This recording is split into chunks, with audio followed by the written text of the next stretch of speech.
મારું નામ ઉદય છે। હું ગરીબ સફાઈ કામદાર જે મારા મહોલ્લાની ગલીઓની સફાઈ કરતો હતો।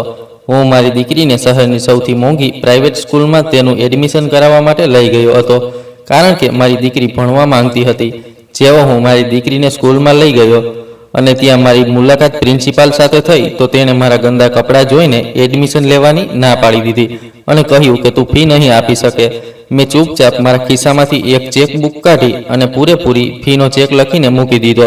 પ્રિન્સિપાલે ગુસ્સામાં ચેક ફાડવા માંગ્યો, પરંતુ જ્યારે તેણે એકાઉન્ટ હોલ્ડરનું નામ વાંચ્યું તો તે ખુરશી પરથી ઊભો થઈ ગયો હતો। તેના ચહેરા પરથી પરસેવો ટપકવા લાગ્યો હતો। તેની હાલત જોવા જેવી થઈ ગઈ હતી। તેને પોતાની આંખો પર વિશ્વાસ નહોતો થઈ રહ્યો કે તેની સામે ઊભેલો માણસ કંઈક આવું પણ કરી શકે છે, કારણ કે આ સફાઈ કામદાર જે તેની સામે ઊભો હતો તે તો ચારે બાજુ ગાડીઓનો અવાજ ગૂંજી રહ્યો હતો। હું મારી ગાડીમાં બેઠો હતો। ગાડી પોતાના રસ્તે ચાલી રહી હતી। સિગ્નલ આવવા પર મેં મારી ગાડી રોકી દીધી। અત્યારે હું સિગ્નલ ખુલવાની રાહ જોઈ રહ્યો હતો, જ્યારે અચાનક મારી નજર ભીખ માંગતી એક 10 વર્ષની માસૂમ બાળકી પર ગઈ। આ સમજ ન જાણે કયા રસ્તાઓ પર ચાલી રહ્યો છે।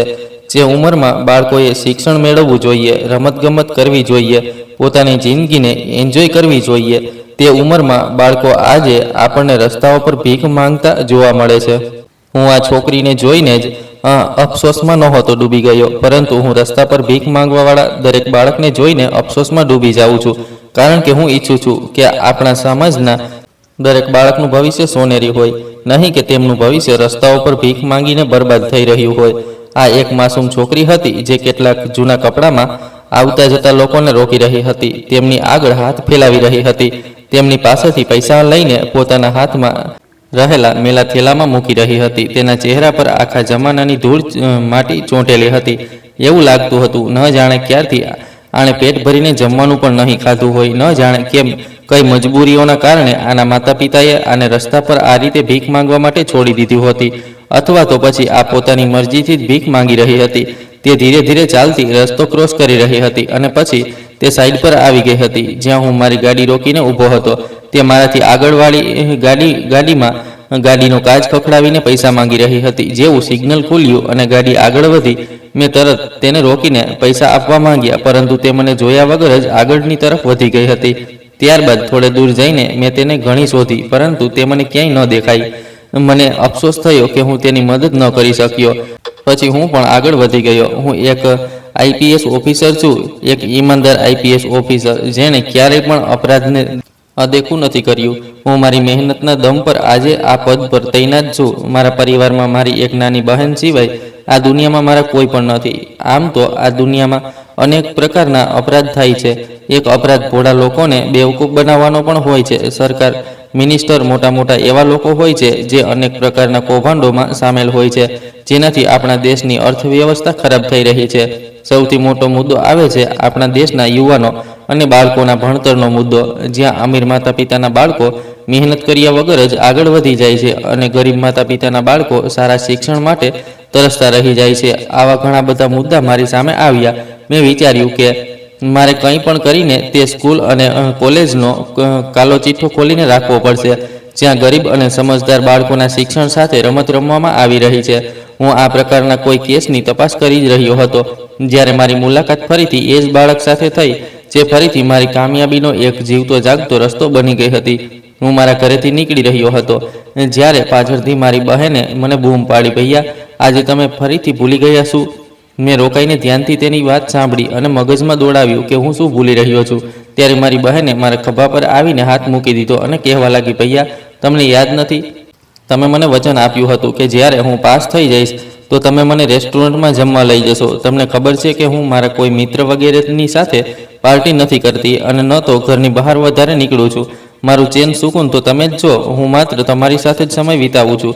મેં મારા દિલમાં વિચાર્યું, ઓહો, હું આ વાત કઈ રીતે ભૂલી શકું છું? મારા માટે મારી જિંદગી, મારો સંસાર, મારું બધું જ મારી એકની એક બહેન સંધ્યા જ હતી।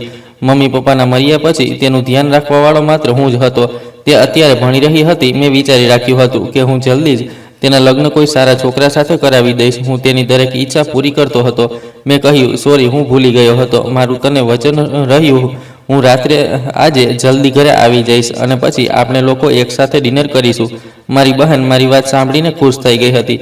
તેણે કહ્યું, ઠીક છે ભૈયા, પછી હું રાજુ ભૈયા અને ઉષા દીદીને પણ બોલી દઉં છું, એ લોકો પણ તૈયાર થઈ જશે. મેં ખુશ થઈને કહ્યું કે હા મારી વહાલી બહેન, એ લોકોને પણ કહી દેજે આજે રાત્રે આપણે બધા હોટલમાં જમવા માટે જઈશું.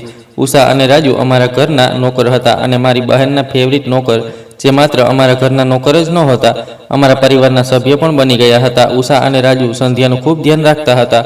હું તો મોટે ભાગે મારી ડ્યુટી પર જ હોતો હતો, પણ મારી પાછળ તે બંને મારી બહેનનું મન લગાવી રાખતા હતા. મારી બહેન જ્યાં પણ જતી હતી તે લોકોને સાથે જ લઈને જતી હતી. ડ્યુટી પરથી ઘરે પહોંચ્યા પછી તૈયાર થઈને અમે બધા હોટલમાં જમવા માટે ચાલ્યા ગયા હતા. જ્યારે અમે લોકો ખુશી ખુશી ત્યાંથી જમીને હોટલમાંથી નીકળી રહ્યા હતા, ત્યારે મેં જોયું કે એ જ બાળકી હોટલની સામે રસ્તા પર ભીખ માંગી રહી હતી. તેનો દેખાવ અત્યારે પણ એવો જ હતો. તેને જોઈને મને દયા આવી હતી. મેં વિચાર્યું કે હું આને હવે થોડા પૈસા આપી દઉં. ન જાણે કેમ હું આ બાળકની તરફ આકર્ષિત થતો જઈ રહ્યો હતો. મેં તે ત્રણેયને મારી ગાડીમાં બેસાડી દીધા હતા અને પોતે ગાડીમાંથી ઉતરીને રસ્તો ક્રોસ કરીને તે બાળકીની પાસે જવાનો જ હતો. જ્યારે તે બાળકી પોતે જ રસ્તો ક્રોસ કરીને મારી તરફની સાઈડ આવવા માટે પોતાના ડગલા વધારી રહી હતી. જેવી તે આગળ વધી, એક ગાડીવાળાએ તેને ટક્કર મારી દીધી હતી અને તે બાળકી જમીન પર પડી ગઈ. મેં જેવો આ અકસ્માત જોયો, હું દોડીને તેની તરફ ગયો અને તે બાળકીને મારા ખોળામાં લઈ લીધી. તે ખૂબ ખરાબ રીતે ડરેલી હતી. મેં કહ્યું, બેટા તને શું થયું છે? તને ક્યાંય વાગ્યું તો નથી ને? પર રસ્તે ભીડ જામી ગઈ હતી. બાઇકવાળાએ પણ યોગ્ય સમયે પોતાની બાઇક રોકી લીધી હતી. બાળકીને ક્યાંય ઈજા તો નહોતી થઈ. રસ્તા પર બધા લોકો ખરાબ રીતે ડરી ગયા હતા. બાઇકવાળો પણ હાથ જોડીને માફી માંગવા લાગ્યો, પરંતુ બાળકીએ કહ્યું કે અંકલ, હું ઠીક છું. બસ સામેથી ગાડી આવતી જોઈને હું ગભરાઈ ગઈ હતી અને પડી ગઈ. મારી સાથે તો આવું થતું રહે છે. તે બિલકુલ ઠીક હતી, પરંતુ તેમ છતાં હું તેની તરફથી ખૂબ ડરી ગયો હતો અને તેના માટે ચિંતિત થઈ ગયો. મેં તે બાળકીને ઉઠાવી અને મારી સાથે ચાલવા માટે કહ્યું. તે મારી ગાડીમાં આવીને બેસી ગઈ હતી. ગાડીમાં પહેલાથી જ હાજર મારી બહેન અને ઉષા, રાજુ આ બધું જોઈને હેરાન રહી ગયા હતા. હું આ બાળકીને લઈને મારા ઘરે આવી ગયો હતો. સંધ્યા પૂછવા લાગી કે ભૈયા, આ બાળકી કોણ છે? શું તમે આને ઓળખો છો? મેં કહ્યું, ખબર નહીં કોણ છે. રસ્તા પર ભીખ માંગી રહી હતી. બેચારી પડી ગઈ. ન જાણે કેમ મને આના પર દયા આવી અને હું આને ઊંચકીને અહીં લઈ આવ્યો. તું આના જમવાની વ્યવસ્થા કરાવો. આ મને ભૂખી લાગી રહી છે અને ડરેલી પણ. ખૂબ માસૂમ બાળકી છે. જ્યારે તે બાળકી તૈયાર થઈ ગઈ તો ઉષા તેના માટે જમવાનું લગાવી ચૂકી હતી. તેણે એવી રીતે જમવાનું ખાધું જાણે તેને જમવાનું જ ન જાણે ક્યારથી ન મળ્યું હોય. તેની આંખોમાં માસૂમિયત હતી, પરંતુ ન જાણે કેમ તેને પોતાના ઘરે જવાની ચિંતા નહોતી. હું તેની પાસે બેસી ગયો અને તેના માથા પર હાથ ફેરવતા કહેવા લાગ્યો કે બેટા, તારું નામ શું છે? તેણે આંખ પટપટાવતા કહ્યું કે અંકલ, મારું નામ દીપા છે. મેં કહ્યું, અરે વાહ, આ તો ખૂબ સરસ નામ છે બેટા. તે જમી લીધું ને? અને તું હાથ ધોઈને સાફ પણ થઈ ગઈ છે. ચાલ, હું તને તારા ઘરે લઈને ચાલું છું. તારા ઘર ક્યાં છે? મને જણાવ. તારા માતા પિતા તારી રાહ જોઈ રહ્યા હશે. હું તેમના માટે પણ જમવાનું પેક કરાવી લઉં છું. તેણે કહ્યું, ના અંકલ, મારું કોઈ ઘર નથી. આ વાત સાંભળીને મારા હોશ ઉડી ગયા. મેં કહ્યું, શું? તો પછી તું ક્યાં રહે છે બેટા? તેણે કહ્યું, અંકલ, હું તો ક્યાંય પણ રહી લઉં છું. રસ્તા પર પણ સૂઈ જાઉં છું, ફૂટપાથ પર પણ સૂઈ જાઉં છું અને ક્યારેક કોઈના દરવાજાની આગળ પણ સૂઈ જાઉં છું. આ સાંભળીને મને તેની વાતો પર તરત વિશ્વાસ થઈ ગયો હતો, કારણ કે તેનો માસૂમ ચહેરો અને તેની ભીની આંખો તેના કહેલા શબ્દોની સચ્ચાઈને જાહેર કરી રહી હતી. મારી બહેન પણ અમારી પાસે જ બેઠેલી હતી. તેને પણ આ બિચારી બાળકી પર ખૂબ દયા આવી હતી. મેં કહ્યું, બેટા, તો શું તું બિલકુલ એકલી છે? તારી આગળ પાછળ કોઈ નથી? તેણે કહ્યું કે જી અંકલ, મારું કોઈ નથી. છેલ્લા 6 મહિના પહેલાં મારા માતા પિતાનું એક્સિડન્ટ થયું હતું, જેમાં તેમનું મૃત્યુ થઈ ગયું અને બસ ત્યારથી જ હું લાવારિસની જેમ રસ્તાઓ પર આમથી તેમ ભટકતી રહું છું. મને કોઈ પણ પોતાના ઘરમાં જગ્યા નથી આપતું. મમ્મી પપ્પાના મર્યા પછી લોકો કહેતા હતા કે જઈને ભીખ માંગ અને પોતાનું ગુજરાન કરી લે. તો હું ભીખ માંગીને જ પૈસા આવે છે તેનાથી કંઈ પણ ખરીદીને ખાઈ લઉં છું. જ્યારે મારા મમ્મી પપ્પા જીવતા હતા ત્યારે મારી જિંદગી આવી નહોતી, પરંતુ તેમના ગયા પછી તો કોઈ મને પ્રેમ નથી કરતું. સંધ્યાએ મારી તરફ જોયું અને કહેવા લાગી, ભૈયા, આ બાળકી કેટલી પ્યારી છે. શું આપણે આને આપણી પાસે રાખી શકીએ છીએ? મેં તે બાળકીના વાળમાં હાથ ફેરવ્યો અને કહ્યું કે બેટા, અમે છીએ તારી પાસે. તું અમારા ઘરમાં રહીશ. હું એક પોલીસવાળો હતો. આટલી સરળતાથી કોઈ બાળકની વાત પણ વિશ્વાસ નહોતો કરી શકતો, પરંતુ આ બાળકીની અંદર એક વિચિત્ર ખેંચાણ હતું જે મને તેની તરફ લઈ જઈ રહ્યું હતું અને આની એક વાત મને બિલકુલ સાચી લાગી રહી હતી. દીપા હવે મારી સાથે અમારા ઘરમાં રહેવા લાગી હતી. મેં જ્યારે દીપાની તપાસ કરાવી તો તે બધું જ સાચું નીકળ્યું, જે કંઈ દીપાએ મને જણાવ્યું હતું. હવે મને તેના પર હજુ વધારે દયા આવવા લાગી હતી. એકવાર મેં દીપાને પૂછ્યું કે બેટા, હું તારું સ્કૂલમાં એડમિશન કરાવવા માંગુ છું, શું તું ભણવા માંગે છે? તેણે કહ્યું, જી અંકલ, હું ભણવા માંગુ છું. બલકે મારા માતા પિતા પણ એ જ ઈચ્છતા હતા. તેમનું સપનું હતું કે હું સારી સ્કૂલમાં ભણું અને મોટી થઈને ખૂબ કામયાબ બનું. પરંતુ આટલું કહીને તે અચાનક ચૂપ થઈ ગઈ અને તેની આંખોમાં આંસુ આવી ગયા. મેં કહ્યું, બેટા, પરંતુ શું થયું? તેણે ખૂબ માસુમિયતથી કહ્યું કે અંકલ, મારા પપ્પા સફાઈ કામદાર હતા. તે દિવસ ઉગતા પહેલાં ગલી મહોલ્લાના રસ્તાઓની સફાઈ કરતા હતા. અમે લોકો ગરીબ હતા, પરંતુ મારા મમ્મી પપ્પા મને ખૂબ પ્રેમ કરતા હતા. હું તેમની એકની એક દીકરી હતી. પપ્પા મને હંમેશા એ જ કહેતા હતા કે બેટા, હું તારું પ્રાઇવેટ સ્કૂલમાં એડમિશન કરાવવા માંગુ છું. પરંતુ તેમની સેલરી એટલી નહોતી. હું સરકારી સ્કૂલમાં ભણી રહી હતી. પપ્પા કહેતા હતા કે સરકારી સ્કૂલમાં ભણવાથી મારી દીકરીને તે એક્ટિવિટીઝ નહીં મળે જે પ્રાઇવેટ સ્કૂલમાં મળે છે. મારા પપ્પાએ મારા માટે ખૂબ મહેનત કરીને પૈસા ભેગા કર્યા હતા અને તે શહેરની સૌથી મોટી પ્રાઇવેટ સ્કૂલમાં અમારું એડમિશન કરાવવા માંગતા હતા. પરંતુ જ્યારે પપ્પા મને ત્યાં લઈ ગયા તો ત્યાં તેમના દેખાવને લઈને કોઈએ પણ મને એડમિશન ન આપ્યું અને મને અને પપ્પાને વડને સ્કૂલમાંથી બહાર કાઢી મૂક્યા. તેમણે કહ્યું કે તું એક સામાન્ય સફાઈ કામદાર છે, તારી દીકરીને આ સ્કૂલમાં એડમિશન નહીં મળશે. અહીં મોટા લોકોના બાળકો આવે છે. આ જે સરકારી સ્કૂલમાં ભણે છે તેને ત્યાં જ ભણવા દે. આની જગ્યા ત્યાં જ છે. પછી મારા પપ્પાએ બીજી વાર બીજી સ્કૂલમાં મારા એડમિશનની કોશિશ કરી અને ત્યાં પણ કંઈક આવું જ થયું. પરંતુ મારા પપ્પાએ ખૂબ કોશિશ કરી તો ત્યાં મને એડમિશન તો મળી ગયું હતું. પરંતુ પછી મારા મમ્મી પપ્પાનું એક્સિડન્ટ થઈ ગયું અને પછી ત્યારબાદ બધું જ ખતમ થઈ ગયું. હું સ્કૂલ ન જઈ શકી. મારું ભણતર પૂરી રીતે બરબાદ થઈ ગયું અને મારી જિંદગી પણ. આટલું કહીને તે પોતાની આંખો પર હાથ રાખીને રડવા લાગી હતી. તેની વાત સાંભળીને મારા દિલને ખૂબ તકલીફ થઈ હતી. અમારા સિસ્ટમને ન જાણે શું થઈ ગયું છે. શું ગરીબના બાળકો મોટી સ્કૂલમાં ન ભણી શકે? દીપાની તેના પિતાના કામ અને તેમના દેખાવના કારણે તેમની સ્કૂલમાં અપમાન થયું અને દીપાને એડમિશન પણ ન આપવામાં આવ્યું, માત્ર એટલા માટે કારણ કે તેનો પિતા ગરીબ હતો, એક સફાઈ કામદાર હતો. મેં નિર્ણય કરી લીધો હતો કે હું દીપાનું શહેરની મોંઘી અને સૌથી મોટી સ્કૂલમાં એડમિશન કરાવીશ, પરંતુ સાથે જ તે લોકોને પાઠ પણ ભણાવીશ જેમણે દીપાના પિતાને બેઇજ્જત કર્યા. પરંતુ તેના માટે મારે કંઈક એવું કરવું પડશે જે પૂરા સિસ્ટમને બદલીને રાખી દેશે. મેં દીપાને વચન આપ્યું હતું કે હું તેના પિતાનું સપનું પૂરું કરીશ. મેં મારો ગેટઅપ પૂરી રીતે બદલી નાખ્યો હતો અને હું દીપાનો પિતા બની ગયો હતો. રમણદાસ સફાઈ કામદાર એક એવો માણસ જેના ચહેરા પર જમાનાની શક્તિઓ અને અનુભવની લકીરો સ્પષ્ટ દેખાઈ રહી હતી. બિલકુલ એવું જાણે તડકામાં કામ કરવાના કારણે મારો રંગ શ્યામ થઈ ચૂક્યો હોય અને હાથો પર મહેનતના છાલાના નિશાન, કોલર પર પરસેવાના જિદ્દી ડાઘ અને એક તરફથી ઘસાઈ ગયેલા ચપ્પલ.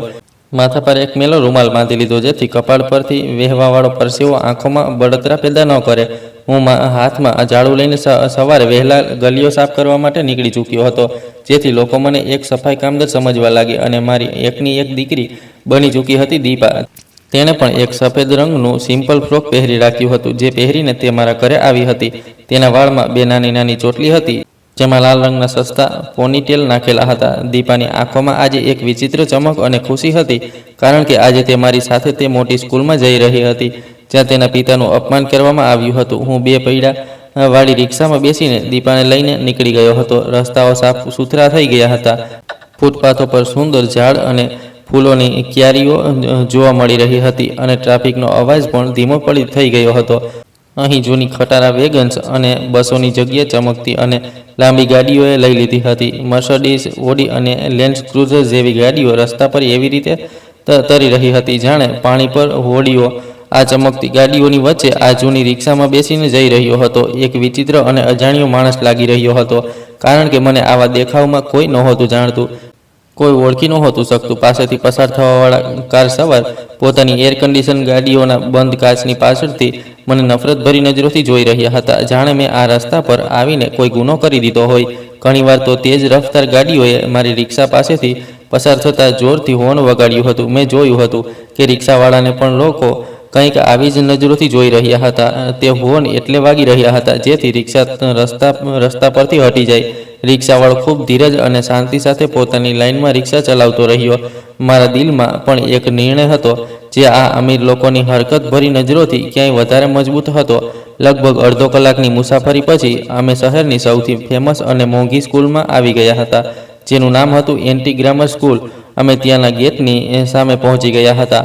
આ બિલ્ડિંગ કોઈ સ્કૂલથી વધારે કોઈ રાજાનો મહેલ કે 5 સ્ટાર હોટલ જેવી લાગતી હતી. તેની દિવાલ ખૂબ ઊંચી હતી અને મેઇન ગેટ બેહદ શાનદાર અને મોટો હતો, જેના પર મોટા મોટા શબ્દોમાં સ્કૂલનું નામ લખેલું હતું. ગેટની બહાર પ્રાઇવેટ સિક્યુરિટી ગાર્ડની એક ફોજ તૈનાત હતી, જેના હાથોમાં મોટી મોટી ગન્સ અને વોકી ટોકી સેટ્સ હતા. રિક્ષાવાળાએ સ્કૂલના ગેટથી થોડે દૂર અમને ઉતારી દીધા હતા અને પછી રિક્ષા ચાલક પૈસા લઈને ત્યાંથી જઈ ચૂક્યો હતો. ગેટ પર ઊભો એક તંદુરસ્ત અને લાંબી મૂછોવાળો ગાર્ડ, જેની વર્દી બિલકુલ સાફ હતી અને કડક હતી, તે તરત સાવધાન થઈ ગયો હતો અને ઝડપથી મારી તરફ વધ્યો. તેના ચહેરા પર ગુસ્સા ભરેલા એક્સપ્રેશન આવી ગયા હતા અને તેણે આવતા જ હાથના ઈશારાથી દીપા અને મને રોકી દીધા અને કડક અવાજમાં બોલ્યો, ઓ ભાઈ, અહીંયા શું કરી રહ્યા છો? કેમ રોકાઈ ગયા છો અહીં? ચાલો જાઓ અહીંથી, શાબાશ, આગળ વધો. આ કોઈ મજૂરની ફેક્ટરી નથી. મેં શાંતિનો શ્વાસ લીધો અને દીપાનો હાથ પકડીને આગળની તરફ વધ્યો અને તેને નમસ્કાર કર્યા અને નરમાઈથી કહ્યું કે ભૈયા, હું અહીં કોઈ નોકરીની શોધમાં નથી આવ્યો અને ન તો હું અહીં ઊભા રહેવાનો શોખીન છું. હું તો મારી દીકરીના એડમિશન માટે પ્રિન્સિપાલ સરને મળવા આવ્યો છું. આ સાંભળીને ગાર્ડ અને તેની સાથે ઊભેલા બીજા સિક્યુરિટીવાળા એક પળ માટે હેરાન રહી ગયા હતા અને જોર જોરથી હસવા લાગ્યા, જાણે મેં તેમને કોઈ જોક સંભળાવી દીધો હોય. ગાર્ડ નેગેટિવ અંદાજમાં હસતા હસતા મને ઉપરથી લઈને નીચે સુધી જોયો હતો અને કહ્યું કે લાગે છે કે આજે સવાર સવારમાં જ કોઈ સસ્તો નશો કરી લીધો છે તે. અરે અકલના આંધળા, જરા આંખો ખોલીને જો કઈ જગ્યા છે. અહીં શહેરના એ લોકો આવે છે જેમની ગાડીઓના ટાયરોની કિંમત તારી 5 વર્ષની કમાણીથી પણ વધારે છે. અહીં એડમિશન તો દૂરની વાત છે, તારા જેવા લોકોને ગેટની અંદર ડોક્યુ કરવાની પણ પરમિશન નથી. જાઓ જાઓ, તમારો સમય બરબાદ ન કરો અને તમારી બાળકીને લઈને કોઈ સરકારી સ્કૂલમાં જાઓ જ્યાં જમીન પર બેસીને બાળકો ભણે છે. આજ કે ઓકાત હોય છે તમારા લોકોની. મેં ગાર્ડની બદતમીજી અને તેની ખોટી વાતો પર ગુસ્સો કરવાના બદલે હસતા હસતા જોયું કે જુઓ ભૈયા, શિક્ષણ મેળવવું દરેક બાળકનો હક છે, પછી તે મહેલમાં રહેતો હોય કે પછી ઝૂંપડીમાં. અને મેં સાંભળ્યું છે કે આ શહેરની સૌથી ફેમસ સ્કૂલ છે, એટલે જ હું ઈચ્છું છું કે મારી દીકરી અહીંયા જ ભણે.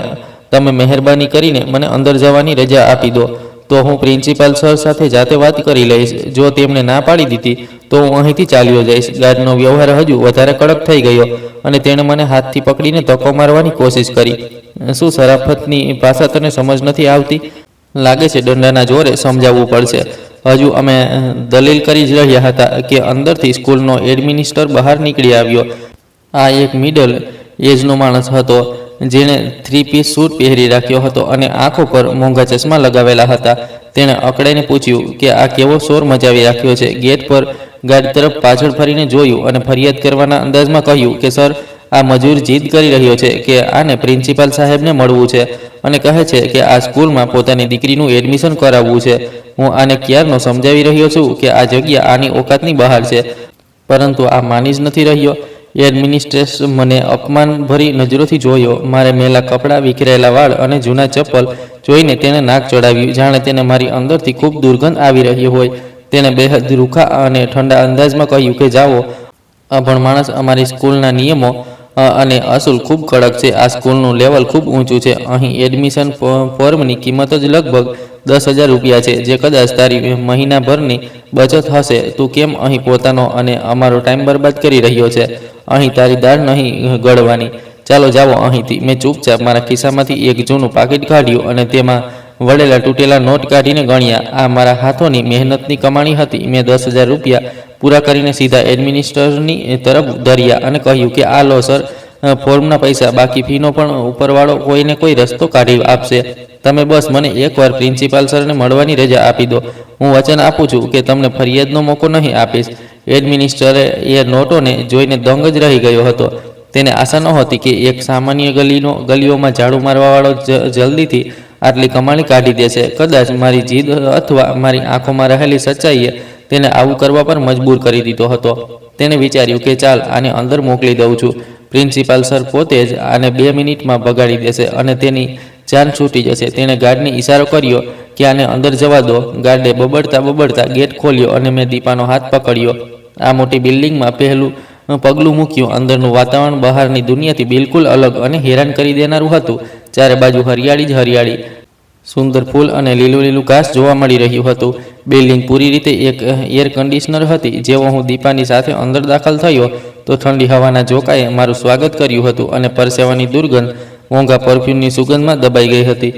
રસ્તામાં ચાલતા મને અને દીપાને ત્યાં હાજર અમીર પેરેન્ટ્સ અને મોડર્ન મમ્મીઓ અને સ્ટાન્ડર્ડ કપડામાં હાજર ટીચર્સ રોકાઈને જોવા લાગ્યા હતા. આ નજારો તેમના માટે ખૂબ વિચિત્ર હતો. આ 5 સ્ટાર માહોલમાં આ મેલા કપડાવાળો માણસ અને તેનું બાળક શું કરી રહ્યા છે? કેટલીક સ્ત્રીઓએ તો પોતાની દીકરીઓને મારાથી દૂર જ કરી લીધી હતી, જાણે ગરીબી કોઈ ખતરનાક બીમારી હોય જે અડવાથી લાગી જશે. કેટલાક લોકોએ ચર્ચા કરી અને કેટલીક નેગેટિવ સ્માઇલ પાસ કરી. દીપા ડરી ગઈ હતી અને તેણે મારો હાથ મજબૂતીથી પકડી લીધો હતો. તે ડરેલા અવાજમાં બોલી કે અંકલ, આ લોકો અમને આવી રીતે કેમ જોઈ રહ્યા છે? મેં તેને ધીમા અવાજે કહ્યું કે બેટા, અંકલ નહીં, પપ્પા બોલ. તેણે કહ્યું કે જી પપ્પા, આ લોકો અમને આવી રીતે કેમ જોઈ રહ્યા છે? શું અમે કોઈ ખોટી જગ્યાએ આવી ગયા છીએ અથવા તો અમારાથી કોઈ ભૂલ થઈ ગઈ છે? મેં પ્રેમથી તેના માથા પર હાથ ફેરવ્યો અને તેને હિંમત આપતા કહ્યું કે ના બેટા, આપણાથી કોઈ ભૂલ નથી થઈ. આ લોકો બસ હેરાન છે કે ફૂલોના બાગમાં આ સામાન્ય છોડ ક્યાંથી આવી ગયો. પરંતુ તું ચિંતા ન કર, તું અહીં સૌથી વધારે મહેનત કરીશ અને આ બધાથી આગળ નીકળી જઈશ. અમે ચાલતા ચાલતા રિસેપ્શનના કાઉન્ટર પર પહોંચી ગયા હતા, જ્યાં એક બેહદ મોડર્ન છોકરી કોમ્પ્યુટર પર કંઈક ટાઈપ કરી રહી હતી. મેં મારો મુદ્દો તેની પાસે રાખ્યો તો તે છોકરીએ પણ મને ટાળવાની કોશિશ કરી અને કહ્યું કે પ્રિન્સિપાલ સર ખૂબ બિઝી છે અને એપોઇન્ટમેન્ટ વગર તે કોઈને નથી મળતા. પરંતુ મેં હાર નહોતી માની અને તેને ખૂબ નમ્રતાથી રિક્વેસ્ટ કરી હતી કે હું ખૂબ દૂરથી આવ્યો છું અને માત્ર 5 મિનિટની વાત છે. મારી સતત જીદ કરવા પર તે છોકરીએ લાચારીથી ફોન ઉપાડ્યો અને અંદર વાત કરી. થોડીવાર પછી તેણે ફોન મૂકી દીધો અને હેરાનીથી મને જોતા કહેવા લાગી, ખબર નહીં આજે પ્રિન્સિપાલ સરનો મૂડ કેમ સારો છે. તેમને તમને અંદર બોલાવ્યા છે, પરંતુ યાદ રાખજે માત્ર 5 મિનિટ છે તારી પાસે અને ખબરદાર અંદર કોઈ ઉલટી સીધી હરકત ન કરતો. મેં તેનો આભાર માન્યો અને દીપાને લઈને કોરિડોરના છેડે રહેલી પ્રિન્સિપાલ ઓફિસ તરફ વધી ગયો હતો. ઓફિસના દરવાજા પર એક મોટું પિત્તળનું બોર્ડ લાગેલું હતું, જેના પર અંગ્રેજીમાં મિસ્ટર અશોક અગ્રવાલ પ્રિન્સિપાલ લખેલું હતું. મેં દરવાજો ખખડાવ્યો. અંદરથી એક ભારે અવાજ આવ્યો, કમ ઇન. હું દરવાજો ખોલીને અંદર દાખલ થયો તો મારી આંખો ફાટેલી રહી ગઈ. આ કોઈ સામાન્ય ઓફિસ નહોતી, પરંતુ એક ખૂબ મોટો હોલ હતો, જેમાં બેહદ કિંમતી હીરાની કાલીન પાથરેલી હતી અને દિવાલો પર નવી નવી પેઇન્ટિંગ લાગેલી હતી. રૂમના ખૂણામાં કાચના એક ખૂબ મોટા અને કિંમતી ટેબલની પાછળ મિસ્ટર અશોક અગ્રવાલ બેઠેલા હતા. તે એક તંદુરસ્ત અને ઘમંડી ઓળખવાળો માણસ હતો. તેણે ઘેરા રંગનો એક ઇમ્પોર્ટેડ 3-piece સૂટ પહેરી રાખ્યો હતો અને તેના કાંડામાં સોનાની બ્રાન્ડેડ ઘડિયાળ ચમકી રહી હતી, જે આ રૂમની રોશનીમાં બેહદ ચમકી રહી હતી. તે પોતાની ફરતી ચામડાની ખુરશી પર ટેકો લગાવીને મોટી બેપરવાહીથી ફાઇલને ચેક કરી રહ્યો હતો. હું અને દીપા દરવાજા પાસે થોડીવાર ચૂપચાપ ઊભા રહ્યા, કારણ કે અમને બેસવા માટે નહોતું કહેવામાં આવ્યું. રૂમમાં પિનડ્રોપ સાયલન્સ હતું. માત્ર એસીનો ધીમો અવાજ આવી રહ્યો હતો. ઘણીવાર પછી મિસ્ટર અશોક અગ્રવાલે ચશ્મા ઉપર કરીને મને જોયો તો તેના કપાળ પર કરચલી પડી ગઈ હતી અને ચહેરા પર નારાજગી છવાઈ ગઈ હતી. તેણે બેસવાનો ઈશારો સુદ્ધા ન કર્યો અને કડક શબ્દોમાં પૂછ્યું કે હા ભાઈ બોલો, શું કામ છે? કેમ મારો ઇમ્પોર્ટેન્ટ ટાઈમ બરબાદ કરવા માટે આવ્યો છે? મેં ઇજ્જત અને નરમાઈથી ઝૂકીને તેને નમસ્કાર કર્યા અને ધીમા અવાજે કહ્યું કે સર, હું રમણદાસ છું. હું મારા મહોલ્લાની ગલીઓમાં સફાઈ કરું છું. હું અહીં મારી દીકરીનું તમારી સ્કૂલમાં એડમિશન કરાવવા માગું છું. મારી દીકરી ખૂબ ઇન્ટેલિજન્ટ અને સમજદાર બાળકી છે અને ભણવાનો જુસ્સો છે અને હું ઈચ્છું છું કે આને આ શહેરનું સૌથી શ્રેષ્ઠ શિક્ષણ મળે, જેથી આ પોતાનું ભવિષ્ય સુધારી શકે. તે માણસે મારી વાત સાંભળીને એક જોરદાર હાસ્ય કર્યું, જે આખા રૂમમાં ગુંજી ઉઠ્યું હતું. તે પોતાની ખુરશી પરથી ઉઠ્યો અને ધીરેથી ચાલતા ટેબલની સામે આવ્યો. તેણે મારા મેલા કપડાં, તૂટેલા ચપ્પલ અને દીપાના સાદા દેખાવને ઉપરથી નીચે સુધી જોયો અને કમનભર્યા અંદાજમાં કહ્યું કે ભાઈ, તું રસ્તો ભૂલી ગયો છે અથવા તને બહાર લાગેલું બોર્ડ વાંચતા નથી આવડતું.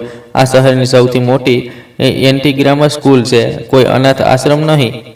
આ શહેરના મિનિસ્ટર્સ, બ્યુરોક્રેટ્સ અને મોટા મોટા બિઝનેસ ટ્રાઇકુન્સના બાળકો ભણે છે. તારી દીકરી આ બાળકોની વચ્ચે કઈ રીતે સર્વાઈવ કરશે? આની પાસે તો પહેરવા માટે ઢંગના કપડાં પણ નથી. જ્યારે ક્લાસમાં બીજા બાળકો પોતાની ઉનાળાની રજાઓ લંડન, પેરિસ અને સ્વિટ્ઝરલેન્ડમાં વિતાવવાની વાતો કરશે, તો તારી દીકરી શું કહેશે કે તે રજાઓ પોતાના પિતાની ઝાડવા હાથમાં લઈને વિતાવી? તું કેમ આ માસૂમ બાળકીમાં હીન ભાવના પેદા કરવા માંગે છે? પોતાની ઓકાતમાં રહે અને જા. આને કોઈ એવી સ્કૂલમાં દાખલ કરાવું જ્યાં આના જેવા બીજા બાળકો હોય. મેં પ્રિન્સિપાલની ઘટિયા વાતો મોટી શાંતિથી અને ધીરજથી સાંભળી લીધી હતી. મારા ચહેરા પર ગુસ્સા અને શરમનો કોઈ એક્સપ્રેશન આવ્યો નહોતો, પરંતુ એક વિચિત્ર આત્મવિશ્વાસ હતો. મેં શાંતિભર્યા અંદાજમાં જવાબ આપ્યો કે સર, ઇજ્જત, કાબેલિયત અને સમજદારીનો સંબંધ પૈસા કે સ્ટેટસ સાથે નથી હોતો. આ તો ઉપરવાળાની દેન છે. મારી દીકરી ઇન્ટેલિજન્ટ છે. જો તમે આને મોકો આપશો તો તે તમારી સ્કૂલનું નામ રોશન કરશે. અને રહી વાત સ્ટેટસની, તો સમય બદલાતા વાર નથી લાગતી. આજે જે ગરીબ છે, કાલે અમીર હોઈ શકે છે. માણસનું ચારિત્ર મોટું હોવું જોઈએ, બેંક બેલેન્સ નહીં. પ્રિન્સિપાલનો ચહેરો ગુસ્સાથી લાલ થઈ ગયો હતો. તેને આ વાત ખૂબ જ અણગમી લાગી હતી કે એક સામાન્ય અને અભણ સફાઈ કરવાવાળો તેની ઓફિસમાં ઊભો રહીને તેની આંખોમાં આંખો નાખીને તેને શિષ્ટાચાર અને નૈતિકતા શીખવાડી રહ્યો છે. અશોક અગ્રવાલે ગુસ્સામાં ટેબલ પર હાથ માર્યો અને ચીસ પાડીને કહ્યું કે મને ફિલોસોફી ન શીખવાડ. તમારા જેવા લોકો વાતો તો મોટી મોટી કરો છો, પરંતુ જ્યારે ખિસ્સામાંથી પૈસા કાઢવાનો વારો આવે છે તો તમે પૂંછડી દબાવીને ભાગી જાઓ છો. તને આઈડિયા પણ છે કે અહીંની ફી કેટલી છે? અહીં 20 લાખ રૂપિયામાં એડમિશન થાય છે અને મહિનાની ફી 80,000 રૂપિયા છે. તે સિવાય યુનિફોર્મ, બુક્સ અને ડ્રેસના ખર્ચા લાખોમાં છે. તું તારી આખી જિંદગી પણ હાથમાં ઝાડુ લઈને ગલીઓની સફાઈ કરીશ અને લોહી પરસેવો એક કરીશ તો પણ તું આટલા પૈસા જમા નહીં કરી શકે જેટલો અહીં એક મહિનાનો ખર્ચ છે. આટલા માટે સરાફતથી નીકળી જા, નહીંતર હું સિક્યોરિટીને બોલાવીને તને ધક્કા મારીને બહાર કાઢાવી દઈશ અને પછી તારે લેવાના દેવા પડી જશે. મેં પ્રિન્સિપાલને આંખોમાં જોયું, જ્યાં ઘમંડ અને અક્કડ ઠાંસી ઠાંસીને ભરેલી હતી. મેં ધીરેથી કહ્યું કે સર, જો હું ફી જમા કરી દઉં તો શું તમે મારી દીકરીને એડમિશન આપી દેશો? પછી તો તમને કોઈ વાંધો નહીં હશે ને? પ્રિન્સિપાલે એક ઝેરીલી મુસ્કાન સાથે કહ્યું કે જો તું અત્યારે અને આ જ સમયે પૂરી ફી પે કરી દઈશ તો હું વચન આપું છું કે તારી દીકરીને અત્યારે જ એડમિશન મળી જશે. પરંતુ હું સારી રીતે જાણું છું કે તું માત્ર મારો ટાઈમ બરબાદ કરી રહ્યો છે. તારા ખિસ્સામાં તો કદાચ પાછા જવાનું ભાડું પણ નહીં હોય. મેં કંઈ પણ કહ્યા વગર મારા મેલા ઘેલા પેન્ટના ખિસ્સામાં હાથ નાખ્યો. પ્રિન્સિપાલ મને જોતો રહ્યો કે કદાચ હું હવે તેની સામે કોઈ ભલામણની ચિઠ્ઠી કાઢીશ અથવા કરગરીને ભીખ માંગીશ અથવા ફી માફ કરવાની અપીલ કરીશ. પરંતુ મેં ખિસ્સામાંથી એક લાંબી ચેકબુક કાઢી. આ નજારો જોઈને પ્રિન્સિપાલની આંખો હેરાનીથી ભેલાઈ ગઈ હતી અને તે હક્કોબક્કો રહી ગયો હતો. આ પહેલાં કે તે કંઈ બોલે, મેં ટેબલ પર રાખેલું પ્રિન્સિપાલનું મોંઘું અને બ્રાન્ડેડ પેન ઉપાડ્યું અને મોટી સમજદારી અને શાંતિથી ચેકબુક ખોલી. મેં ચેકબુક પર તારીખ નાખી, સ્કૂલનું નામ લખ્યું અને પછી રકમવાળા કોલમમાં અંકો અને શબ્દોમાં 20 લાખ રૂપિયા લખી દીધા. આખા વર્ષની ફી અને બાકીના ખર્ચા માટે ખાસા વધારે હતા. પ્રિન્સિપાલ આ બધું જોઈને દંગ રહી ગયો. તેનું મગજ એ વાત સ્વીકારવા તૈયાર નહોતું કે એક ફાટેલા જૂના કપડાવાળા સફાઈ કર્મી પાસે બેંકનો ચેક પણ હોઈ શકે છે અને તેમાં આટલી રકમ પણ હોઈ શકે છે. મેં ચેક પર સાઇન કર્યો, તેને ચેકબુકથી અલગ કર્યો અને તેને પ્રિન્સિપાલની બિલકુલ સામે ટેબલ પર મૂકી દીધો અને પેન પાછી પોતાની જગ્યા પર મૂકતા બેહદ સિરિયસ થઈને કહ્યું કે આ લો સર, આખા વર્ષની ફી. તમે મારી દીકરીનું ફોર્મ આપી દો અને રસીદ પણ બનાવીને આપો. પ્રિન્સિપાલનો ગુસ્સો અને ઈગો હવે તેની ઊંચાઈએ પહોંચી ચૂક્યો હતો. તેને લાગ્યું કે આ માત્ર તેની સાથે કોઈ મોટો મજાક થઈ રહ્યો છે અથવા તો આ ચેકબુક ફેક છે અને ચોક્કસ ચેક બાઉન્સ થઈ જશે. તેણે ગુસ્સાથી ધ્રુજતા હાથે ચેક ઉપાડ્યો અને ચીસ પાડીને બોલ્યો કે તું મને બેવકૂફ સમજે છે? તારી આટલી હિંમત કે તું મારી સાથે મજાક કરે? તારો આ કાગળનો ટુકડો હું હમણાં જ ફાડીને તારા મોઢા પર મારું છું અને પછી તને પોલીસના હવાલે કરું છું, જેથી તું જેલમાં સડતો રહે. અશોકે ચેકને બંને હાથોમાં મજબૂતીથી સાથે પકડી લીધો અને તેને ફાડવા માટે પોઝિશન લીધી. પ્રિન્સિપાલ અશોક અગ્રવાલના હાથોમાં તે ચેક કોઈ બોમ્બની જેમ હાજર હતો, જેને તે ફાડીને પોતાના ઈગોને શાંતિ આપવા માંગતો હતો. તેના ચહેરા પર નફરત અને ઘમંડ એવા એક્સપ્રેશન હતા જે કોઈ પણ ઇજ્જતદાર માણસના દિલને વીંધી નાખવા માટે કાફી હતા. તેને ચેકની બંને કિનારીઓને મજબૂતીથી પકડી અને પોતાની આંગળીઓમાં પૂરી તાકાત ભરી લીધી હતી, જેથી તે આ કાગળના ટુકડાને 2 ભાગમાં વહેંચીને મારા મોઢા પર મારી શકે અને મને બતાવી શકે કે તેની મોંઘી ઓફિસમાં ગરીબોના જજ્બાત અને કાગળના ટુકડાની કોઈ અહેમિયત નથી. હું જે અત્યાર સુધી બિલકુલ શાંત ઊભો હતો અને જેના ચહેરા પર એક સુકૂન હતું, મેં અચાનક એક એવી ઠંડી અને ભારે અવાજમાં કહ્યું કે મિસ્ટર અશોક અગ્રવાલ, ચેક ફાડતા પહેલાં એકવાર આના પર લખેલા નામ અને રકમને ધ્યાનથી જોઈ લે, નહીંતર તું તારી બાકીની જિંદગી પસ્તાવાની આગમાં બાળતો રહીશ અને તારી પેઢી પણ આ ભૂલની સજા ભોગવશે. મારા અવાજમાં કંઈક એવો રૂઆબ અને આત્મવિશ્વાસ હતો કે પ્રિન્સિપાલના હાથ હવામાં જ રોકાઈ ગયા હતા.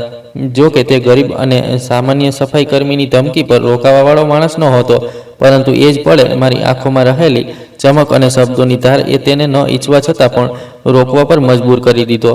રૂમમાં રહેલો સન્નાટો એટલો ઘેરો હતો કે દિવાલ પર લાગેલી કિંમતી ક્લોકની ટીક ટીક પણ હથોડાની જેમ સંભળાઈ રહી હતી. અશોકે પોતાની પકડ ઢીલી કરી અને પોતાની નજર ચેકના નીચેના ભાગ પર જમાવી દીધી, જ્યાં એકાઉન્ટ હોલ્ડરનું નામ દર્જ હતું. તેનો ખ્યાલ હતો કે ત્યાં કોઈ ટ્રાન્સપોર્ટ કંપનીના માલિકનું નામ હશે અથવા કદાચ મેં કોઈ શેઠનો ચેક ચોરી કર્યો હશે, પરંતુ જ્યારે તેની નજર નામ પર પડી તો ત્યાં ચોખ્ખા શબ્દોમાં ઉદય સક્સેના લખેલું હતું. આ નામ વાંચતા જ અશોકના મગજમાં એક ધડાકો થયો, કારણ કે આ કોઈ સામાન્ય નામ નહોતું. આ એ નામ સાથે જોડાયેલી દહેશત અને તાકાત હતી, જેનાથી આખું શહેર વાકેફ હતું. અશોકનું મગજ ચકરાવા લાગ્યું અને તેને સમજ નહોતી આવી રહી કે એક સફાઈ કામદારની પાસે ઉદય સક્સેનાનો સિગ્નેચર થયેલો અને ક્રોસ કરેલો ઓરિજિનલ ચેક કઈ રીતે આવી શકે છે. આ પહેલાં કે અશોક કંઈ બોલતો અથવા આ પરિસ્થિતિને સમજી શકતો, અચાનક ઓફિસનો દરવાજો થોડો આરામથી ખુલ્યો હતો અને એક ભારેખમ માણસ રજા વગર અંદર દાખલ થયો હતો. આ માણસ શેઠ કંચનદાસ હતો, જે સ્કૂલની મેનેજમેન્ટ કમ્યુનિટીનો અધ્યક્ષ અને વિસ્તારનો સૌથી મોટો લેન્ડ માફિયા ડોન અને રાજકીય ઓળખ હતી. શેઠ કંચનદાસે સફેદ રંગનો કુર્તો પૈજામા પહેરેલો હતો, કાનમાં કડી હતી અને ગળામાં સોનાની જાડી ચેન હતી. તેની પાછળ તેના 2 પર્સનલ બોડીગાર્ડ પણ હતા, જે દરવાજા પર જ રોકાઈ ગયા હતા. શેઠ કંચનદાસના આવવાને લીધે રૂમનું વાતાવરણ હજુ વધારે ભારજલ્લું કરી દીધું. તેને અંદર આવતા જ પોતાના ભારે અવાજમાં કહ્યું, અરે અશોક સાહેબ, આ શું તમાશો છે? હું છેલ્લા 10 મિનિટથી બહાર ઊભો છું અને તમારો સ્ટાફ કહી રહ્યો છે કે તમે કોઈ મીટિંગમાં બિઝી છો. હું જોવા માગું છું કે તે કયો વીઆઈપી છે જેના માટે તમે શેઠ કંચનદાસને રાહ જોવડાવી. કંચનદાસની નજર જ્યારે મારા અને દીપા પર પડી તો તેણે એક જોરદાર ઠહાકો લગાવ્યો અને નફરતથી જોતા કહેવા લાગ્યો, ઓહો, તો આ છે તે વીઆઈપી મીટિંગ. એક સફાઈ કામદાર અને તેની આ મેલા કપડાવાળી બાળકી. તમે આ ભિખારીને તમારી ઓફિસમાં ઘૂસવા કઈ રીતે દીધો? મારા કૂતરા પણ આનાથી સારી જગ્યાએ બેસે છે. પ્રિન્સિપાલ અશોક, જે પહેલાં જ ચેક જોઈને ગભરાયેલો હતો, શેઠ કંચનદાસને જોઈને હજુ વધારે ગભરાઈ ગયો. તે તરત પોતાની ખુરશી પરથી ઉઠ્યો અને સ્વાગતભર્યા અંદાજમાં આગળ વધવા કહેવા લાગ્યો, અરે ના ના શેઠ, તમે ખોટું સમજી રહ્યા છો. હું તો બસ આને કાઢવાનો જ હતો. આ માણસ પાગલ છે. સવારથી લગાવી રાખ્યું છે કે મારી દીકરીને એડમિશન આપી દો. હું આને સમજાવી રહ્યો છું કે આ સ્કૂલમાં પોતાની દીકરીનું એડમિશન કરાવવું તારા હાથની વાત નથી. શેઠ કંચનદાસે મારી તરફ જોયું અને પોતાની જાડી આંગળી નચાવતા કહેવા લાગ્યો, ઓ ભિખારી, નીકળી જા અહીંથી, નહીંતર હું મારા ગાર્ડને કહીને તારા હાડકાં તોડાવી નાખીશ. તને ખબર નથી કે આ સ્કૂલ કોની છે? અને આમ પણ મને તે છેલ્લી સીટ જોઈએ છે જે તમે હોલ્ડ કરી રાખી છે. મારા બિઝનેસ પાર્ટનરનો દીકરો આવી રહ્યો છે, તેને એડમિશન અપાવવાનું છે. આ 2 કોડીના સફાઈ કામદારની બાળકીની જગ્યા મેં શેઠ કંચનદાસની બદતમીજી અને ધમકીને મોટી શાંતિથી સાંભળી લીધી હતી. દીપા ડરના માર્યા પાછળ છુપાઈ ગઈ હતી અને તેની આંખોમાં આંસુ તરી રહ્યા હતા. દીપાની આંખોમાં આંસુ જોઈને મારી આંખોમાં એક વિચિત્ર આગ ભડકી ઉઠી હતી. હું જે અત્યાર સુધી શાંત હતો, એકદમ આગળ વધ્યો અને શેઠ કંચનદાસની આંખોમાં આંખો નાખીને બોલ્યો કે જીભ સંભાળીને વાત કર. શેઠ, આ સ્કૂલ કોઈની જાગીર નથી અને ન તો તારા જેવા લેન્ડ માફિયાનો અડ્ડો છે. આ શિક્ષણનું સંસ્થાન છે અને જે સીટની તું વાત કરી રહ્યો છે તેની ફી હું ચૂકવી ચૂક્યો છું. હવે તે સીટ મારી દીકરીની છે. મારો આ જવાબ સાંભળીને શેઠ કંચનદાસ હકોબકો રહી ગયો. આજ સુધી કોઈએ તેની સામે ઊંચા અવાજે વાત કરવાની પણ કોશિશ નહોતી કરી અને એક સફાઈ કામદાર તેને આંખો દેખાડી રહ્યો હતો. શેઠ કંચનદાસનો ચહેરો ગુસ્સાથી લાલ થઈ ગયો. તે અશોકની તરફ ફરીને બૂમ પાડ્યો, અશોક, આ શું બકવાસ કરી રહ્યો છે? આને ફી ચૂકવી દીધી છે? આની ઓકાત છે ફી આપવાની? અશોક સક્સેનાએ ધ્રુજતા હાથે તે ચેક શેઠ કંચનદાસની તરફ લંબાવ્યો અને લડખડાતા અવાજે કહ્યું કે જુઓ સર, એ જ તો પ્રોબ્લેમ છે. આણે અત્યારે જ આ ચેક આપ્યો છે અને આ કોઈ સામાન્ય ચેક નથી. જરા આના પર લખેલું નામ જુઓ. શેઠ કંચનદાસે ગુસ્સાથી તેના હાથમાંથી ચેક ઝંટવ્યો અને તેના પર નજર નાખી. જેવું તેણે ઉદય સક્સેનાનું નામ વાંચ્યું તો તેના ચહેરા પર એક શેતાની મુસ્કાન આવી ગઈ હતી. તેણે વાંચ્યું કે તેણે ચોરી પકડી લીધી છે. આણે ચેક હવામાં લહેરાવતા કહ્યું, વાહ વાહ, આ તો કિસ્સો છે ચોરીનો માલ અને સીના ચોરી. અરે ઓ ભિખારી, આ ચેક તે ક્યાંથી ચોર્યો? આઈપીએસ ઓફિસર ઉદય સક્સેનાનો ચેક તારી પાસે શું કરી રહ્યો છે? તે તો મારો ગુલામ છે, મારો દોસ્ત છે. તું નથી જાણતો કે તેને એક ફોન કરીને તારા શું હાલ થશે? તું શું સમજે છે કે તું તેમનો ચેક ચોરી કરીને લાવશે અને હું ઓળખીશ પણ નહીં? મેં શેઠ કંચનદાસના સફેદ જૂઠ પર એક ઠંડી આહ ભરી અને કહ્યું કે અચ્છા, તો તું આઈપીએસ ઓફિસર ઉદય સક્સેનાને બહુ સારી રીતે જાણે છે?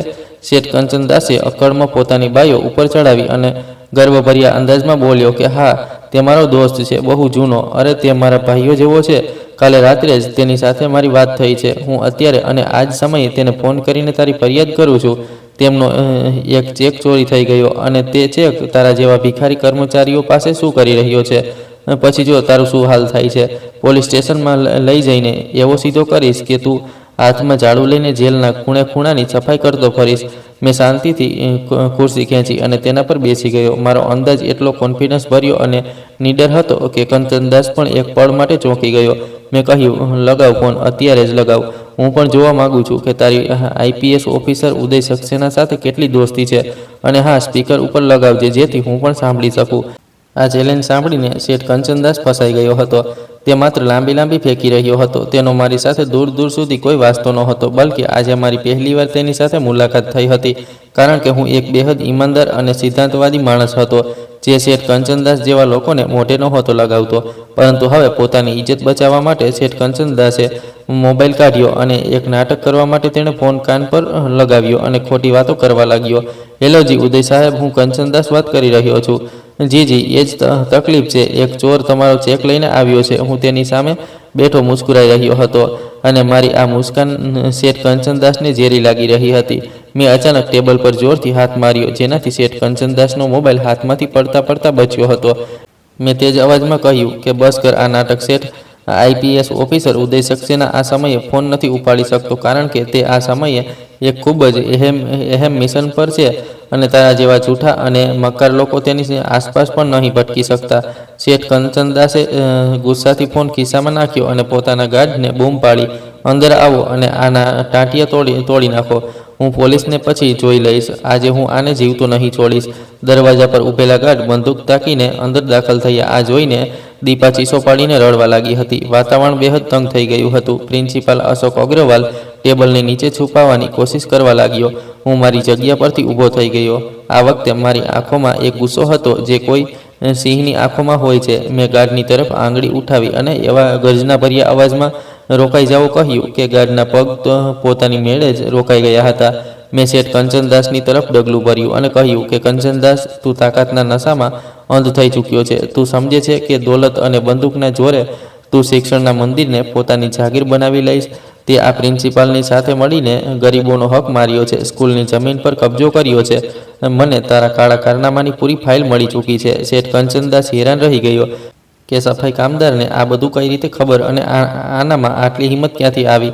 તેને હકલાતા કહ્યું કે તું કોણ છે અને તને આ બધું કોણે જણાવ્યું. મેં મારા ખિસ્સામાંથી એક બીજો કાગળ કાઢ્યો જે સ્કૂલના ગુપ્ત એકાઉન્ટ્સની ડિટેલ હતી અને તેને શેઠ કંચનદાસના મોઢા પર મારી અને કહ્યું કે આ જો, આ તારી અને અશોક અગ્રવાલની ચોરીનું કાચું ચીઠું છે. તને સ્કૂલ ફંડમાંથી કરોડો રૂપિયા ગાયબ કર્યા. તમે શું સમજો છો કે કોઈ નથી જોઈ રહ્યું? અશોક અગ્રવાલ હવે ટેબલની પાસે ઊભો થઈ ગયો હતો. બંનેને દાળમાં કંઈક કાળું લાગી રહ્યું હતું. અશોકે ધ્રુજતા અવાજે કહ્યું કે સર, મને કંઈક ગડબડ લાગી રહી છે. આ સફાઈ કામદાર કોઈ સામાન્ય માણસ નથી. આના સિગ્નેચર મેં ચેક પર આના સિગ્નેચર જોયા હતા. તે બિલકુલ અસલી હતા. શેઠ કંચનદાસે ગભરાટમાં કહ્યું, શું મતલબ છે તારો? અસલી હતા? શું આ આઈપીએસના? ના, તેનો કોઈ સંબંધી છે. મેં એક ઊંડો શ્વાસ લીધો અને મારા માથા પરથી તે મેલો રૂમાલ ઉતારીને નીચે ફેંકી દીધો અને મારા પેન્ટના ખિસ્સામાંથી એક ટીસ્યુ કાઢ્યું અને મારા ચહેરા પર લાગેલી દેખાવની ધૂળ અને કાળાશને સાફ કરવા લાગ્યો. રૂમમાં મોતનો સન્નાટો છવાઈ ગયો હતો. બધાની નજરો મારા ચહેરા પર જામેલી હતી. જેમ જેમ મેલ સાફ થઈ રહ્યો હતો, શેઠ કંચનદાસ અને અશોક અગ્રવાલના ચહેરા પરથી લોહી સુકાવા લાગ્યું હતું. આ ચહેરો જે સામે આવી રહ્યો હતો, ટીવી સ્ક્રીન, ન્યૂઝ અને સરકારી બેનર્સ પર છપાયેલો હતો, તે ફેમસ ચહેરો હતો જેને આખું શહેર જાણતું હતું. આ એ ચહેરો હતો જેના આદેશ પર આખું શહેર હલી જતું હતું. શેઠ કંચનદાસના ગળામાંથી એક વિચિત્ર અવાજ નીકળ્યો, જાણે કોઈએ તેનું ગળું દબાવી દીધું હોય. તેના પગ ધ્રુજવા લાગ્યા હતા અને તે દિવાલનો સહારો લેવા પર મજબૂર થઈ ગયો હતો. એ જ પળે બિલ્ડિંગની બહાર સાયરનનો અવાજ ગુંજવા લાગ્યો. કોઈ એક ગાડીનું સાયરન નહોતું, પરંતુ પોલીસનું આખું ગ્રુપ હતું. બારીમાંથી વાદળી અને લાલ બત્તીઓની રોશની રૂમમાં આવવા લાગી હતી. દરવાજો ફરી ખુલ્યો અને આ વખતે કોઈ પ્રાઇવેટ ગાર્ડ નહીં, પરંતુ ફોર્સના કમાન્ડો અને એન્ટી કરપ્શનના ઓફિસર અંદર દાખલ થયા હતા. પોલીસ ઇન્સ્પેક્ટર પોતે સૌથી આગળ હતા. પોલીસે અંદર આવતા જ એડીઓ જોડી અને મારી તરફ જોઈને સેલ્યુટ મારતા તેજ અવાજમાં કહ્યું કે સર, આખી સ્કૂલ ઘેરામાં લઈ લીધી છે અને બધું રેકોર્ડિંગ કબજેમાં છે. આ નજારો જોઈને શેઠ કંચનદાસ અને પ્રિન્સિપાલ અશોક અગ્રવાલના હોશ ઉડી ગયા હતા. તે જમીન પર બેસી ગયા. અશોક અગ્રવાલે રડતા હાથ જોડી લીધા. સર પ્લીઝ, અમારા પર દયા કરો. મને નહોતી ખબર, હું અંધ હતો. શેઠ કંચનદાસ, જે થોડીવાર પહેલા શેર બનેલો હતો, હવે ભીગી બિલ્લી બની ચૂક્યો હતો. તે કરગરતા બોલ્યો, સર, હું તો મજાક કરી રહ્યો હતો. હું તો તમારો નોકર છું. મને માફ કરી દો. મેં મારો ચહેરો પૂરી રીતે સાફ કરી લીધો હતો અને એક સન્માનનીય અંદાજમાં દીપાને ખોળામાં ઉઠાવી અને નફરતભરી નજરોથી બંનેને જોયા અને કહ્યું કે તમારો મજાક હવે અદાલત સાંભળશે. તમે શિક્ષણને કારોબાર અને સ્કૂલને માફિયા અડ્ડો બનાવી રાખ્યો હતો. આજ પછી આ શહેરનો કોઈ પણ પ્રિન્સિપાલ કોઈ ગરીબના કપડાં જોઈને તેને એડમિશન આપવાની ના નહીં પાડશે. મેં ઇન્સ્પેક્ટર તરફ ઇશારો કરતા હુકમ આપ્યો, આ બંનેને અરેસ્ટ કરી લો. આ બંનેએ દીપાના પિતા જ નહીં અને બીજા ન જાણે કેટલાય બાળકોના માતા પિતાને અહીંથી જલીલ કરીને કાઢ્યા હશે અને તેમના બાળકોનો હક તેમને નહીં આપ્યો હોય. અહીં સુધી કે આ લોકોએ ઘણા બધા પૈસા પણ ખાધા છે ગરીબ લોકો પાસેથી. એટલું જ નહીં, શેઠ કંચનદાસની પણ બધી પ્રોપર્ટીની તપાસ શરૂ કરી દેવામાં આવે. પોલીસવાળાઓએ તરત બંનેને દબોચી લીધા હતા. જ્યારે તેમને કસ્ટડીને બહાર લઈ જવામાં આવી રહ્યા હતા તો સ્કૂલનો સ્ટાફ અને બહાર ઊભેલા પેરેન્ટ્સ આ નજારો જોઈને હેરાન રહી ગયા હતા. દીપાને એડમિશન તો હું બીજી સ્કૂલમાં અપાવી જ ચૂક્યો હતો. સાથે જ એ જ સ્કૂલમાં થનારા બધા ગેરકાયદેસર કામોનો પર્દાફાશ પણ થઈ ચૂક્યો હતો. એટલું જ નહીં, એક બીજી સચ્ચાઈ હતી જે ખુલીને મારી સામે આવી હતી. હકીકતમાં દીપાના માતા પિતાનું એક્સિડન્ટ કોઈ અકસ્માત નહોતું, પરંતુ જાણી જોઈને કરાવવામાં આવ્યો હતો અને જેણે તે એક્સિડન્ટ કરાવ્યો હતો તે માણસ પણ કોઈ બીજું નહીં, અશોક અગ્રવાલ હતો. જ્યારે દીપાના પિતા તેનું એડમિશન કરાવવા માટે તેને સ્કૂલમાં લઈ ગયા હતા અને તેમની બેઇજ્જતી કરીને તેમને ત્યાંથી કાઢી મૂકવામાં આવ્યા હતા. ત્યારબાદ તેમણે આરટીઆઈના માધ્યમથી પોતાની દીકરીને સ્કૂલમાં સારું શિક્ષણ અપાવવાની કોશિશ કરી હતી. જ્યાં જે સીટ દીપાના નામે આવી હતી તેણે પણ કોઈ અમીર માણસને ખરીદવાની કોશિશ કરી અને દીપાના પિતાને બ્લેકમેલ કર્યા કે જો તે આ સીટ ન છોડી તો સારું નહીં થશે. દીપાના પિતા અડગ રહ્યા અને તેમનું કહેવું એ જ હતું કે હું મારી દીકરીને શહેરની મોટી પ્રાઇવેટ સ્કૂલમાં શિક્ષણ અપાવવા માંગુ છું. હું મારી દીકરીના શિક્ષણ માટે કંઈ પણ કરી શકું છું. એટલા માટે તે સ્કૂલના પ્રિન્સિપાલે દીપાના માતા પિતાનું એક્સિડન્ટ કરાવી દીધું અને શહેરના એક અમીર બિઝનેસમેનના દીકરાને દીપાની સીટ આપી દીધી. તે લોકોને પણ અમે એરેસ્ટ કર્યા. તેમને પણ તેમના કર્યાની સજા આપી. બીજા દિવસે હું મારો સફાઈ કામદાર વાળો વેશ ઉતારીને મારા અસલી રૂપમાં આવી ચૂક્યો હતો. મીડિયાના દર્જનો રિપોર્ટર્સ માઇક અને કેમેરા લઈને આગળ ઊભેલા હતા. એક રિપોર્ટરે આગળ વધીને સવાલ કર્યો કે સર, આ બધું શું છે? તમે સફાઈ કામદારનું રૂપ ધારણ કેમ કર્યું? મેં કેમેરાની તરફ જોયું અને એક એવી લાઈન કહી જેણે પૂરા સિસ્ટમને હલાવીને રાખી દીધું. મેં કહ્યું કે મેં આ રૂપ એટલે ધારણ કર્યું હતું કારણ કે હું ફાઇલોમાં લખેલી રિપોર્ટ પર વિશ્વાસ નહોતો રાખતો. હું જોવા માંગતો હતો કે મારા સિસ્ટમમાં ગરીબ પિતાની સાથે કેવો વ્યવહાર થાય છે અને આજે મેં તેને મારી આંખોથી જોઈ લીધું કે અહીં કાબિલિયત નહીં પરંતુ ખીસું જોવામાં આવે છે. મેં દીપાના માથા પર હાથ રાખ્યો અને મુસ્કુરાઈને કહ્યું કે આ મારી દીકરી નથી. આ એક સામાન્ય સફાઈ કામદારની દીકરી છે જેનો જીવ એટલા માટે લઈ લેવામાં આવ્યો કારણ કે તે પોતાની દીકરીને શહેરની પ્રાઇવેટ સ્કૂલમાં સારામાં સારું શિક્ષણ અપાવવા માંગતો હતો. મેં આને દત્તક લઈ લીધી છે. હવેથી આ મારી જવાબદારી છે અને હું આના પિતાનું સપનું પણ પૂરું કરીશ અને આની દરેક ઈચ્છા પણ પૂરી કરીશ. હું આપ લોકોને પણ એ જ કહેવા માંગુ છું કે તમે લોકો પણ એવા લોકોને શોધો જેને તમારી મદદની, તમારા સહારાની જરૂર છે.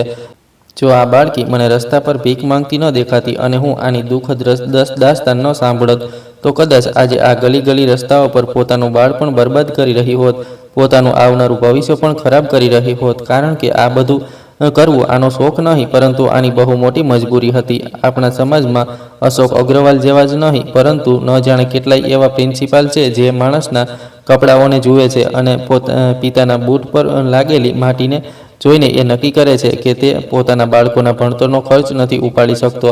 એક સામાન્ય માણસ કંઈ પણ કરી શકે છે પરંતુ શરત એ છે કે તેને અમારા જેવા મોટા લોકો ન તો તોડે, બલકે અમે લોકો ગરીબની મદદ કરીએ. મને આજે પણ દીપાના પિતા પર ખૂબ અફસોસ થાય છે. તે પણ જે સ્કૂલમાં ગયા હતા તે સ્કૂલ પર પણ અમે દરોડો પાડ્યો અને શહેરની ન જાણે કેટલીય પ્રાઇવેટ સ્કૂલોનો ભાંડો ફોડી નાખ્યો. આપણા સમાજમાં આજે પણ ઘણી બધી સ્કૂલો એવી છે જે શિક્ષણ નહીં, મોત વહેંચી રહી છે, જે ગરીબોના બાળકો સાથે ભેદભાવ કરે છે અને અમીરોના બાળકોને ઇજ્જત આપવામાં આવે છે. એન્ટી ગ્રામર સ્કૂલને તો અમે અમારી કસ્ટડીમાં લઈ લીધી હતી. આખી સ્કૂલને ખાલી કરાવી લેવામાં આવી.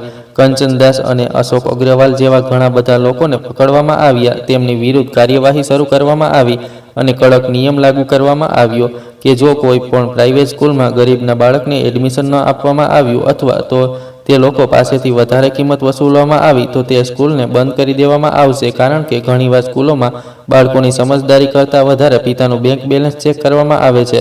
દીપા પણ ખુશ છે અને આજે તે પોતાના પગ પર ઊભી છે. આ કહાની બહુ વર્ષો જૂની છે. આજે દીપા જવાન છે અને સારું શિક્ષણ મેળવ્યા બાદ તે એક પ્રોફેસરની નોકરી કરી રહી છે અને મોટા પદ પર છે. મેં દીપાને હંમેશા સાથ આપ્યો અને હું ઈચ્છું છું દીપા જ નહીં પરંતુ આપણા સમાજના બધા બાળકોને સારામાં સારું શિક્ષણ આપીને તેમને કામયાબ બનાવવામાં તેમની મદદ કરવી જોઈએ. મિત્રો, આશા રાખું છું તમને અમારી કહાની પસંદ આવી હશે. કહાની પસંદ આવી હોય તો વિડીયોને લાઇક કરો, ચેનલ પર નવા છો તો ચેનલને સબસ્ક્રાઈબ કરો અને હા, નોટિફિકેશન બેલને જરૂર દબાવો જેથી કરીને આગામી અપડેટ સૌથી પહેલાં તમને મળે. આભાર.